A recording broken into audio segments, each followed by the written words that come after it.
Is it really that loud through this? Oh my god.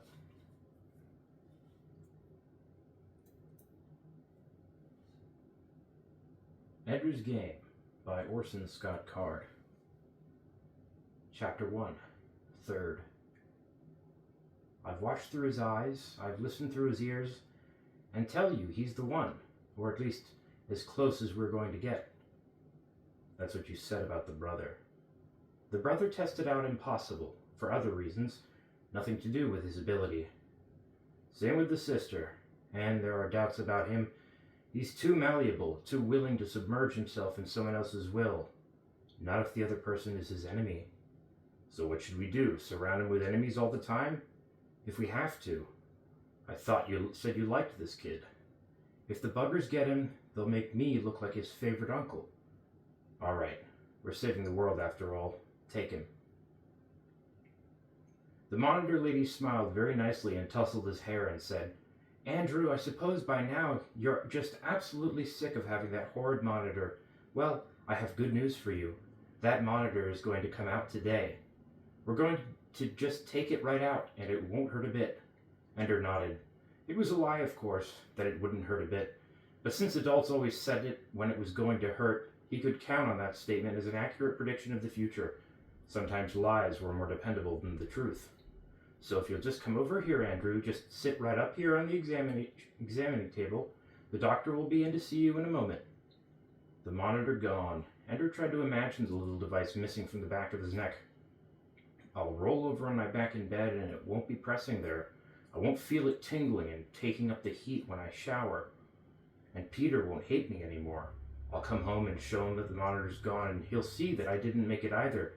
That I'll just be a normal kid now, like him. That won't be so bad then. He'll forgive me that I had my monitor a whole year longer than he had his. We'll be not friends, probably. No, Peter was too dangerous. Peter got so angry. Brothers, though. Not enemies, not friends, but brothers. Able to live in the same house. He won't hate me. He'll just leave me alone. And when he wants to play buggers and astronauts, maybe I won't have to play. Maybe I could just go read a book. But Ender knew, even as he thought it, that Peter wouldn't leave him alone. There was something in Peter's eyes when he was in his mad mood, and whenever Ender saw that look, that glint, he knew that the one thing Peter would not do was leave him alone. I'm practicing piano, Ender. Come turn the pages for me. Oh, is the monitor boy too busy to help his brother? Is he too smart? Gotta go kill some buggers, astronaut. No, I don't want your help. I can do it on my own, you little bastard, you little third. This won't take long, Andrew, said the doctor. Ender nodded. It's designed to be removed, without infection, without damage. But there'll be some tickling, and some people say they have a feeling of something missing. You'll keep looking around for something.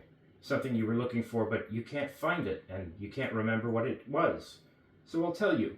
It's the monitor you're looking for, and it isn't there. In a few days, that feeling will pass.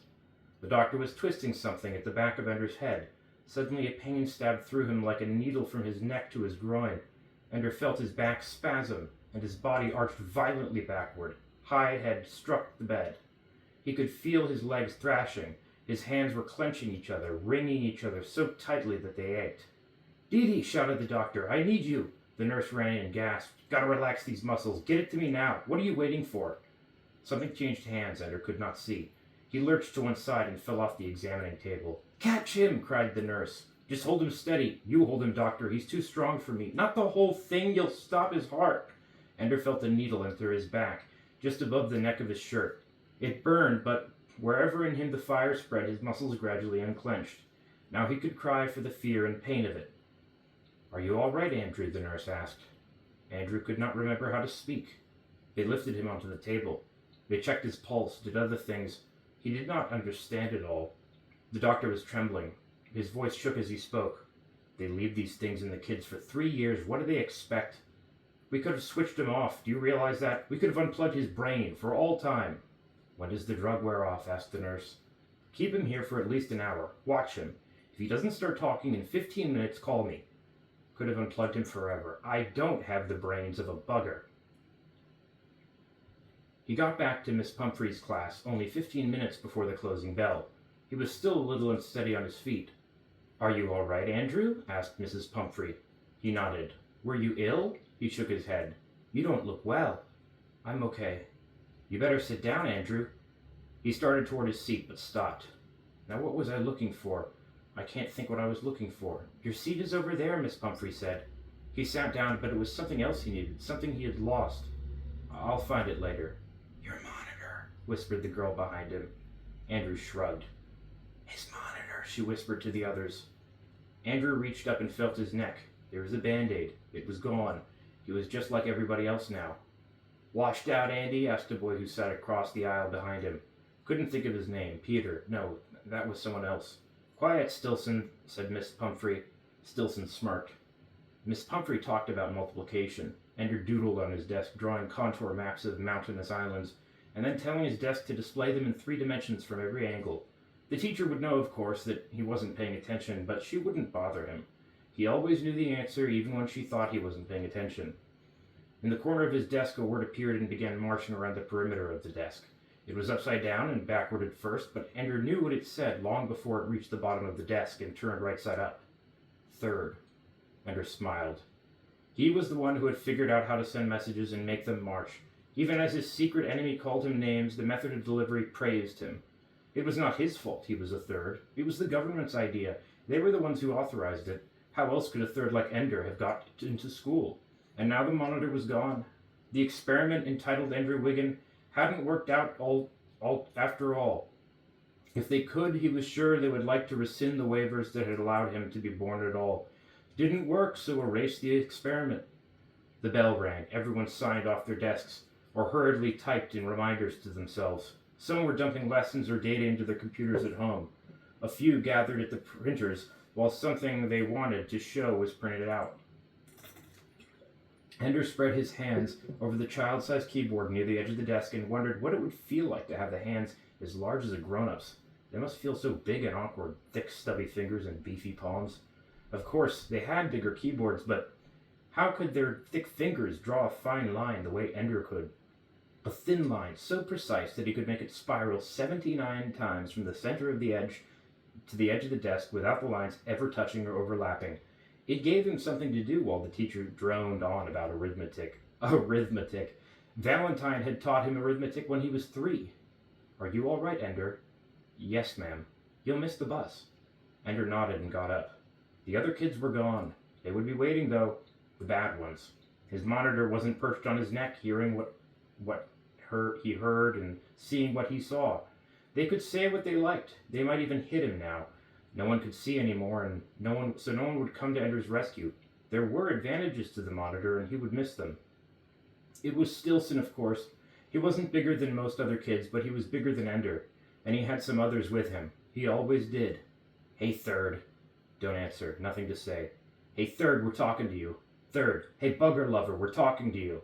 Can't think of anything to answer. Anything I say will make it worse, so I will say nothing. Hey, Third. Hey, Turd, you flunked out, huh? Thought you were better than us, but you lost your little birdie, 30. Got a Band-Aid on your neck. Are you going to let me through? Ender asked. Are we going to let him through? Should we let him through? They all laughed.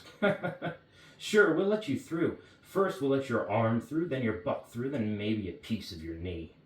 The others chimed in now. Lost your birdie, 30. Lost your birdie, 30. Stilson began pushing him with one hand. Someone behind him then pushed him towards Stilson. Seesaw Marjorie Daw, somebody said. Tennis. Ping pong. This would not have a happy ending. So Ender decided that he'd rather not be the unhappiest at the end. The next time Stilson's arm came out to push him, Ender grabbed at it. He missed. Oh, gonna fight me, huh? Gonna fight me, 30? The people behind Ender grabbed at him, to hold him.